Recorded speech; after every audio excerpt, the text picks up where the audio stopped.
Makikiisa rin sa pagtitipon sa Makati ang ZTE scandal star witness na si June Lozada. Sa Mass for Truth sa Tondo, Maynila kagabi, may inamin po si Lozada tungkol sa kanyang personal na buhay. Naritong report ni Michael Fahatin. Sa simula pa lang ng misa, ipinakilala na ni Manila Auxiliary Bishop Broderick Pabilio ang presensya ni June Lozada.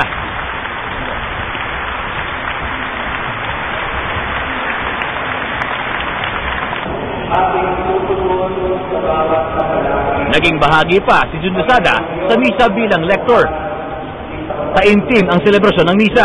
Bago ito magtapos, hindi nangimi ang obispo sa kanyang mga pahayag.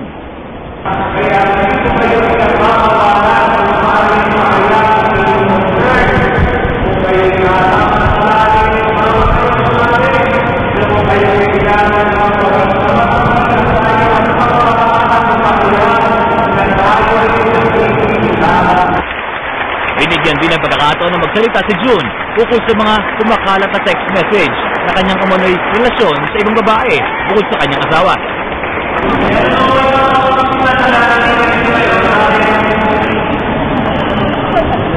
Ito po ay pagkakabito sa naman na aming lupot na ito ay nagkakaroon ng tao.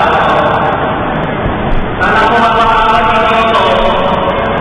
Mapakawan po ninyo dahil may nagkakaroon ko dahil ako na kayo magpito ng lupot sa inyo.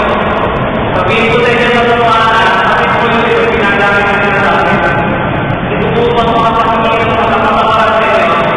Mapakawan po ninyo na kayo nagkakaroon ng tao.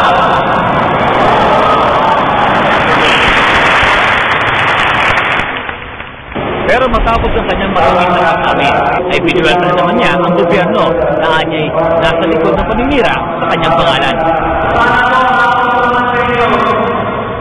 Hingin nyo rin ang katotohanan sa kanila. Tungkol sa mga transaksyon ko sa gobyerno at ang pinagkasalanan ng tao. Maraming salamat po sa inyo lahat. Matapos ng misa, tumuloy si Lozada sa labas ng simbahan upang magsindi ng kandila. Dinumog siya ng mga tao. Di mahulog ang karayom ang may 30 metrong layo ng plaza sa harap ng simbahan. Para sa unang balita, Michael Fahatin reporting.